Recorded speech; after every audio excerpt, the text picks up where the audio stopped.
A 21-year-old girl just walked into a tennis stadium in Washington, D.C., and did something that made a tournament chairman stop mid-sentence, clear his throat, and admit he wasn't allowed to tell you the real number.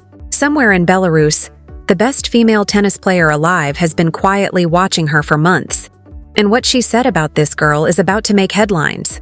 Somewhere in Manila, millions of people are refreshing their phones every few minutes because tomorrow, this girl could become the first person from their entire country to ever hold a trophy like this one.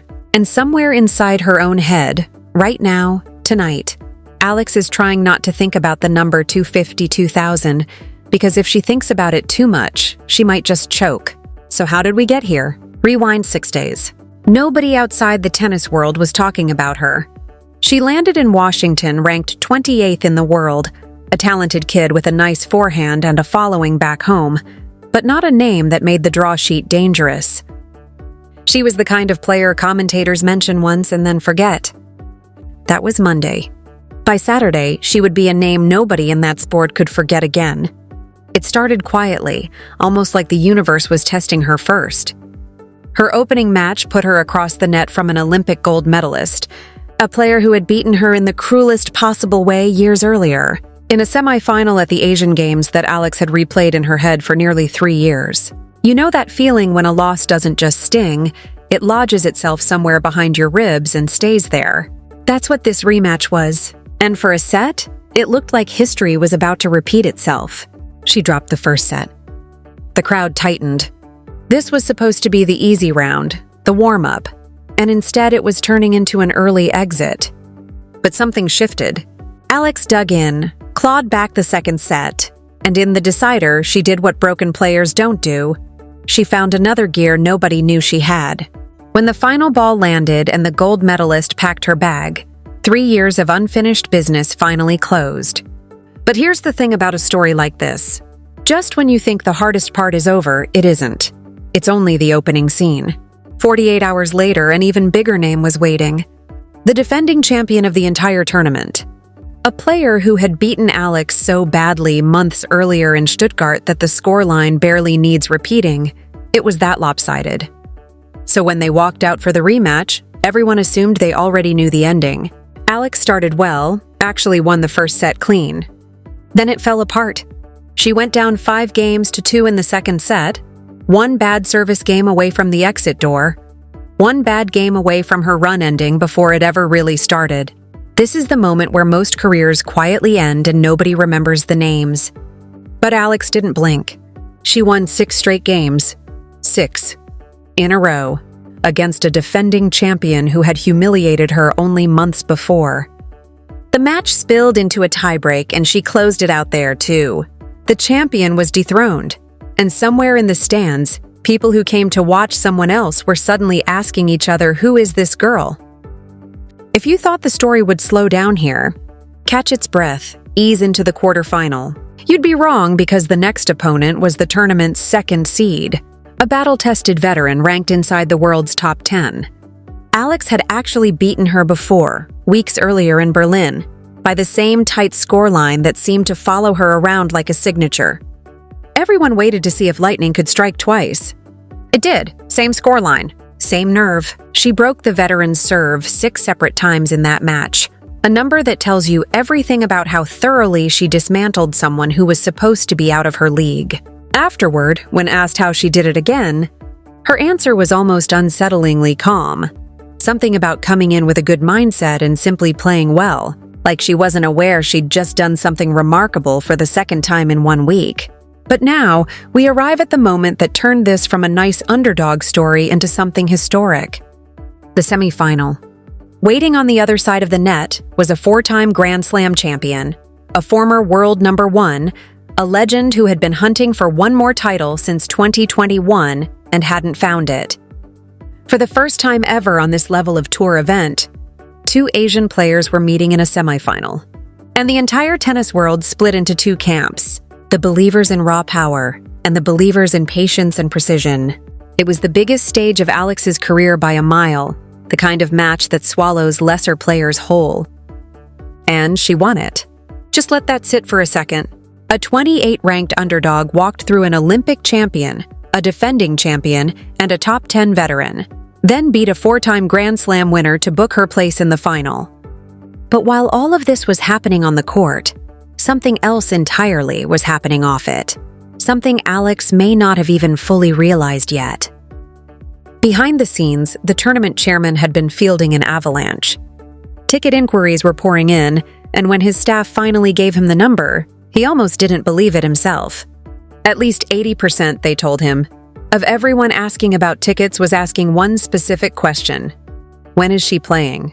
He later admitted, almost sheepishly, that he suspected the real number was even higher, and his team just didn't want to say it out loud. Think about that for a second.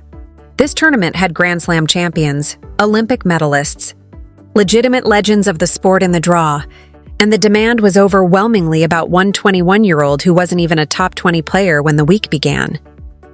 It turns out this wasn't sudden. Organizers had been quietly watching her rise for months, tracking what they were calling a phenomenon spreading across the tennis world. And back in early spring, they made a deliberate decision to bring her to Washington specifically because they sensed something building. They were right. The tournament had already been 97% sold out before Alex ever stepped onto the court that first day. Then she started winning, and the remaining tickets vanished within hours of her semifinal victory. People drove in from New York, from Virginia, from Maryland, flooding the grounds, turning the tennis center into a sea of flags from her home country. Her practice sessions, the parts of a tournament that usually draw a handful of diehards, started pulling crowds that rivaled actual matches. Her autograph line stretched for hours. And here's where the story takes an unexpected turn, because this wasn't just about a hot streak or a lucky draw. There's a bigger name circling all of this. Someone who hasn't even stepped on the court with Alex yet, but who has clearly been paying very close attention. The current world number 1, a 2-time defending champion of one of the sport's biggest tournaments, chasing a historic three-peat that hasn't been done by a woman since Serena Williams over a decade ago. Months before any of this Washington drama unfolded, back in March, a reporter asked Alex a simple hypothetical: if she could steal one shot from any player on tour, whose would it be? She didn't hesitate. She named the world number 1's serve, one of the most lethal deliveries in the entire sport. Later, on a podcast hosted by a former Grand Slam champion, she was asked which player she most wanted to face, and again, no hesitation, the same name. Her reasoning was almost disarmingly human. She said everyone dreams of playing the best player alive. She even revealed how close she'd already come, reaching a Masters semifinal in Miami the year before, one match away from a dream matchup that never happened. Her coach had told her something in that moment that apparently stuck with her. That reaching that stage of a Masters event and playing for a shot at the world number 1 was exactly the kind of place she should want to be standing. And now that dream is closer than it has ever been, because both of them are already entered for the US Open. The tournament where the world number 1 is chasing history, and where Alex, if her form holds, could finally be standing across the net from the player she's been quietly chasing in her mind for over a year. There's also a softer layer to all of this, something you don't usually see between rivals. When a rising teenage star posted photos from her run in Italy, the world number 1 left an admiring comment, and Alex jumped into the same comment section with her own compliment. 2 players who could end up on opposite sides of a Grand Slam draw, publicly, playfully supporting a third. It's a small moment, but it tells you something about who Alex is even as the pressure around her multiplies by the day. Because make no mistake, the pressure is enormous now. Let's talk about what's actually on the line, because the numbers alone are staggering. This tournament's total prize pool sits above $1.6 million. Alex had already locked in a life-changing amount just for reaching the final. More money in a single tournament than she'd ever earned before, dwarfing what she took home from her breakout run to the 4th round of Wimbledon only weeks earlier. But win the final, and she adds the single largest paycheck of her career in one afternoon. A number so large that when a reporter told her the projected outcome, all she could say was that it sounded surreal, almost too crazy to process, before admitting how proud it made her. And the money is only half of it. The ranking implications are just as seismic. She walked into this tournament sitting at 28th in the world. Every win chipped away at that number. First the quarterfinal points, then the semi-final points, until she'd already climbed to a career-high position inside the top 25 before the final was even played. One more win, and she doesn't just climb, she rockets.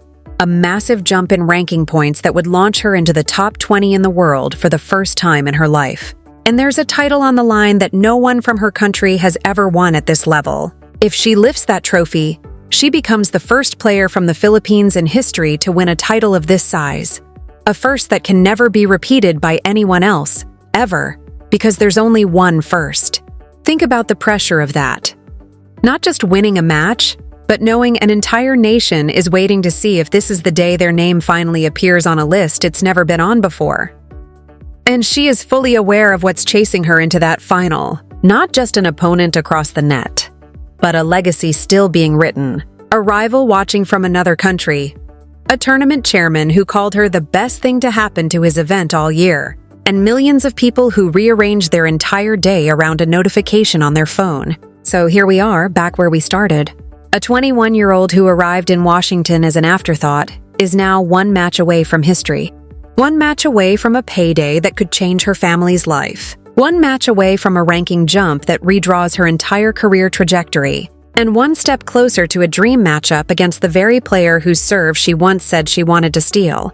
Nobody predicted this 6 days ago. Not the fans, not the bookmakers, not even the tournament that almost didn't invite her. But sometimes the biggest stories in sports don't announce themselves in advance.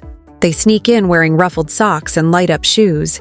They claw back from 5 games to 2 against a champion who's already beaten them once. They close out tie breaks against players who were supposed to be too good. And then, almost quietly, they become impossible to ignore. Whatever happens in that final, one thing is already true.